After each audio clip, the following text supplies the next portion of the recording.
Hello everyone, कैसे हैं आप। उम्मीद करते हैं सब अच्छे होंगे। आप अच्छे से अपनी स्टडी पर फोकस कर रहे होंगे। तो आज हम पढ़ने वाले हैं अपनी हिंदी की क्षितिज बुक से एक कविता जिसका क्या नाम है, उत्साह। और इस उत्साह कविता को लिखा किसने है? इसको लिखा है हमारे प्यारे कवि महोदय, जिनका नाम क्या है, जिनका नाम है सूर्यकांत त्रिपाठी निराला जी ने। ठीक है, इसको किसने लिखा है? सूर्यकांत त्रिपाठी निराला जी ने इसको लिखा है। अब देखिए, ये कविता क्या है? ये कविता एक आवाहन गीत है। आवाहन गीत का क्या मतलब होता है आपको सभी को पता ही नहीं होगा, है ना। शायद पहली बार सुन रहे होंगे ये लोग आप, है ना। तो देखिए, आवाहन गीत का मतलब होता है ऐसा गीत जो किसी को बुलाने के लिए गाया जाए। तो देखिए यहाँ पे क्या कर रहे हैं हमारे ये कवि महोदय, हमारे ये जो निराला जी हैं, यहाँ पे ये निराला जी बादलों को बुलाने के लिए एक गीत गा रहे हैं, एक कविता लिख रहे हैं, और इसे ही हम कहते हैं आवाहन गीत। तो ये कविता क्या है? ये एक ऐसी कविता है जिसमें कि बादलों को बुलाया जा रहा है, और ये क्या है? ये है एक आवाहन गीत है।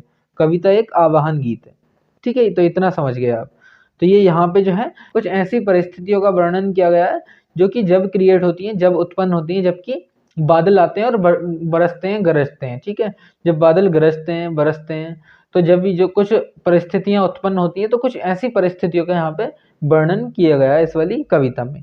क्या क्या परिस्थितियां हो सकती हैं, क्या क्या नई नई परिस्थितियां उमड़ के आती हैं ना, ये सब इस वाली कविता में हमें आगे पता लगता जाएगा। तो देखिए, ये वाला जो चैप्टर हमारा चैप्टर नंबर 5, इसमें 2 ठो कविताएं हमें पढ़ने को मिलेंगी। पहली कविता कौन सी है? पहली कविता है उत्साह, जिसको हम अभी पढ़ रहे हैं। और दूसरी कविता है हमारी अट नहीं रही है, जिसको हम नेक्स्ट वीडियो में करेंगे, जिसका लिंक आपको डिस्क्रिप्शन बॉक्स में मिल जाएगा। तो अभी हम अपनी जो कविता है, कौन सी, उत्साह कविता को हम कंटिन्यू करते हैं। तो इतना आप समझ गए, ये एक आवाहन गीत है। किसी को बुलाने के लिए गाया जाने वाला गीत को क्या कहते हैं? हम आवाहन गीत कहते हैं। और यहाँ पे बुलाया किसको जा रहा है? यहाँ पे बुलाया जा रहा है बादलों को। ठीक है, इतना समझ गए आप। तो यहाँ पे बादलों से रिक्वेस्ट कर रहे हैं, बादलों से आग्रह कर रहे हैं, बादलों से अपील कर रहे हैं हमारे कवि महोदय। हमारे कवि महोदय कौन है? निराला जी। तो निराला जी यहाँ पे बादलों से आग्रह कर रहे हैं। बादलों से ये क्या बोलते हैं आग्रह करते हुए? देखिए, ये बोलते हैं, बादलों गरजो, कि बादल आप आओ और गरजो, पूरी तरह से उमड़ घुमड़ के आ जाओ और एकदम से बारिश कर दो। यहाँ पे कुछ ऐसा बोलना चाह रहे हैं। ये क्या बोलना चाह रहे हैं आगे भी पता लगेगा। घेर घेर घोर गगन धराधरो। देखिए यहाँ पे बोलना चाह रहे हैं, देखिए घेर मतलब पूरी तरह से जो गगन है हमारा, गगन मतलब जो हमारा आसमान है, जो हमारा आकाश है, उसको घेर लो। और यहाँ पे ये पर्यायवाची यूज हुआ है धराधर। धराधर क्या होता है? धराधर होता है बादल। धराधर किसको बोलते हैं? बादल को बोलते हैं हम लोग। ठीक है, तो बादलों से कह रहे हैं हमारे कवि कह रहे हैं कि आप आओ, घेर घेर गगन, हमारे गगन को घेर लो, पूरी तरह से ढक लो, एकदम से हमारा जो आसमान है उसको ढक लो अपने से, और क्या करो, अच्छी वाली वर्षा कर दो एकदम से ही। ऐसा बोल रहे हैं हमारे कवि महोदय। और आगे क्या लिखा है? ललित ललित काले घुंघराले, बाल कल्पना कैसे पाले। अब देखिए, यहाँ पे मानवीयकरण अलंकार है, आपको सभी को पता हो गया होगा। यहाँ पे देखिए, ये कहा गया है ना, ललित ललित काले घुंघराले, मतलब यहाँ पे क्या कहा गया है? यहाँ पे जो बादल है, बादल इस तरह से होते हैं ना, उनका शेप कुछ इस तरह से होता है। तो इसकी जो तुलना की गई है बादल की, किससे की गई है? एक छोटे मुन्ने के जो बाल होते हैं, एक छोटे बच्चे के जो बाल होते हैं, कर्ली हेयर्स जो होते हैं, ठीक है, उनसे एक तुलना की गई है इसकी, बादल की। तो यहाँ पे कौन सा अलंकार है? आप सभी को पता है, यहाँ पे मानवीकरण अलंकार है। ठीक है, यहाँ पे क्योंकि जो बादल है उसकी तुलना किससे हो रही है? एक मानव से हो रही है, एक बच्चे से हो रही है। तो यहाँ पे क्या है? मानवीकरण अलंकार है। तो यहाँ पे कवि क्या कर रहे हैं? यहाँ पे कवि बादलों की तुलना कर रहे हैं किससे? एक लड़के के, एक छोटे मुन्ने के बच्चे के जो बाल होते हैं, कर्ली हेयर्स जिनको हम बोलते हैं, कर्ली हेयर मतलब जो घुंघराले बाल होते हैं, उनसे तुलना कर रहे हैं हमारे कवि। ठीक है, तो इतना यहाँ पे आप समझ में आ गया। देखिए अब आगे क्या लिखा है? विद्युत छवि उर्मे, कवि नवजीवन वाले, वज्र छिपा नूतन कविता, फिर भर दो बादल गरजो। यहाँ पे देखिए क्या कहा गया है? विद्युत छवि उर्मे। अब यहाँ पे विद्युत का मतलब क्या है? विद्युत का मतलब है बिजली। तो देखिए, आप सभी को पता है, इतना तो आप भी इमेजिनेशन कभी ना कभी करते ही होंगे। उर्मानी मतलब है यहाँ पे, उर का मतलब है यहाँ पे हृदय में।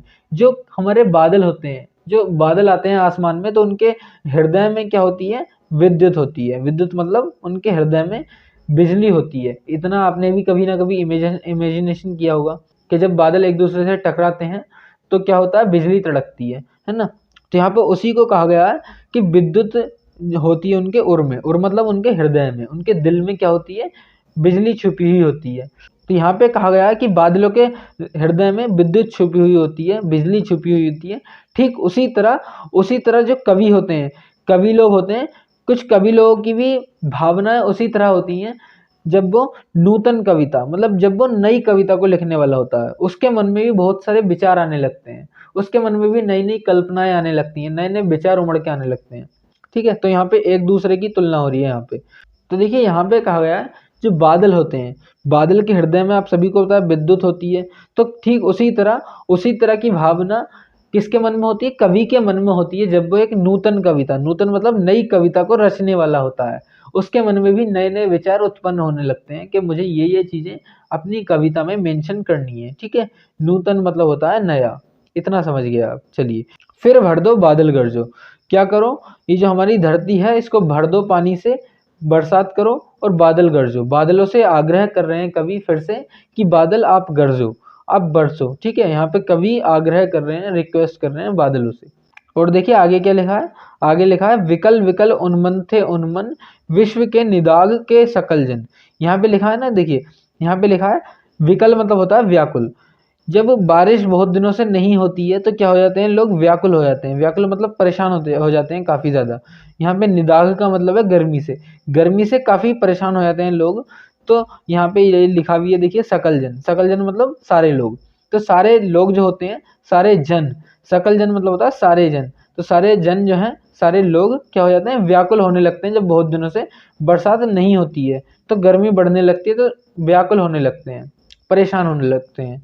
तो देखिए इसलिए कह रहा है कवि, इसलिए उनसे आग्रह कर रहा है बादलों से कि आप आओ और फिर से इनको सबको हरा भरा कर दो, फिर से इनकी सबकी प्यास बुझा दो। यहाँ पे इसलिए इनसे आग्रह कर रहा है हमारा कवि। कौन है हमारे कवि, हमारे कवि है निराला जी। ठीक है, तो इतनी देर में हम ये आवाहन गीत गा ही रहे थे, ये वाला हम बुलाने के लिए उनको गीत गा ही रहे थे। तो इतनी देर में बादल हमारी बात सुन लेते हैं और आ जाते हैं। ये लिखा है ना, यहाँ से देखिए पढ़ते हैं, आए अज्ञात दिशा से अनंत के घन। देखिए यहाँ पे लिखा है बहुत बड़ी मात्रा में, अनंत के घन मतलब बहुत बड़ी मात्रा में, और किसी अनंत मतलब अनंत कहते हैं जिसका कोई अंत ना हो। जैसे हमारा आसमान है, हमारा स्काई है, स्काई का कोई अंत नहीं है, कोई इसका कोई छोर नहीं है, हमें पता कि कहाँ से स्टार्ट है कहाँ से खत्म है, तो इसे हम कहते हैं अनंत। तो देखिए किसी अज्ञात दिशा से मतलब अननोन डायरेक्शन से, ऐसी डायरेक्शन ऐसी दिशा जिसका हमें कोई भी अंदाजा ना हो, तो एक अनंत दिशा से ये बादल जो है आने लगते हैं, अनंत के घन। यहाँ पे लिखा है ना कि अनंत से मतलब बहुत दूर से आने लगते हैं बादल। इतनी देर में जब हम ये गा रहे थे, ये जो आवाहन गीत है हम गा ही रहे थे, इतनी देर में बादल आने लगते हैं, है ना। तप्त धरा जल से फिर शीतल कर दो। तो देखिए जो हमारी धरा है, धरा मतलब हमारी जो धरती है वो तप रही है, गर्मी की वजह से तप रही है, मतलब बहुत ज़्यादा गर्म सी हो रही है हमारी जो धरती है। तो आप क्या कर दो, उसको फिर से शीतल कर दो, जल से फिर शीतल कर दो, मतलब फिर से एक बार हरा भरा कर दो, शीतल कर दो, ठंडा कर दो, बादल गरजो। फिर से एक बार आग्रह करता है हमारा कवि कि बादल आप गरजो, बरसो और फिर से इसको शीतल कर दो हमारी धरा को। ठीक है, हमारी जो पृथ्वी तप रही है, गर्मी की वजह से बहुत ज़्यादा तप रही है, ये जो हमारी धरती है इसको फिर से शीतल कर दो, फिर से ठंडा कर दो, बादल गरजो। यहाँ पे कवि क्या कर रहा है, आग्रह कर रहा है, रिक्वेस्ट कर रहा है बादलों से। ठीक है, इतना समझ गए आप। तो इस वाली कविता में आपको हर एक बात एकदम से अच्छे से क्लियर होगी, लेकिन अगर फिर भी कोई डाउट रहता है तो आप एकदम कमेंट बॉक्स में अच्छे से अपना समझ के पूछा कीजिए। ठीक है, तो बस यही था इस वाली वीडियो में। देखिए और इसमें कुछ कुछ बातें हम आपको बताना चाहेंगे पोइट्री में। देखिए इसमें क्या होता है, कल्पना करनी होती है, इसमें आपको खुद अपना भी दिमाग लगाना पड़ता है। ठीक है, यहाँ पे आपको कल्पना भी करनी होती है इसका उत्तर लिखते समय। जब आप इसके आंसर लिखते हैं तो वहाँ पे आपको कल्पना भी, अपनी इमेजिनेशन से भी आंसर को एकदम से क्रिएटिव बनाना रहता है, बढ़िया बनाना रहता है। ठीक है, तो ये आप इस वाली बात को थोड़ा सा ध्यान कीजिए, इस वाली बात पे आप गौर फरमाया कीजिए। ठीक है, तो उम्मीद करते हैं आपको इतना अच्छे से समझ में आया होगा। ठीक है, चलिए फिर वीडियो अगर अच्छा लगा हो तो वीडियो को एक लाइक जरूर करें, चैनल पर नया है तो चैनल को सब्सक्राइब करना ना भूलें। और जो ये हमारी दूसरी पोयम है अट नहीं रही है, इसको हम नेक्स्ट वीडियो में कवर करेंगे, इसके लिंक आपको डिस्क्रिप्शन बॉक्स में मिल जाएगी, तो आप वहां से इसको देख लेना। ठीक है, तो देखिए वीडियो को शेयर करके अपने दूसरे दोस्तों तक पहुंचाएं। चलिए फिर एंड करते हैं, मिलेंगे नेक्स्ट वीडियो में। जय हिंद।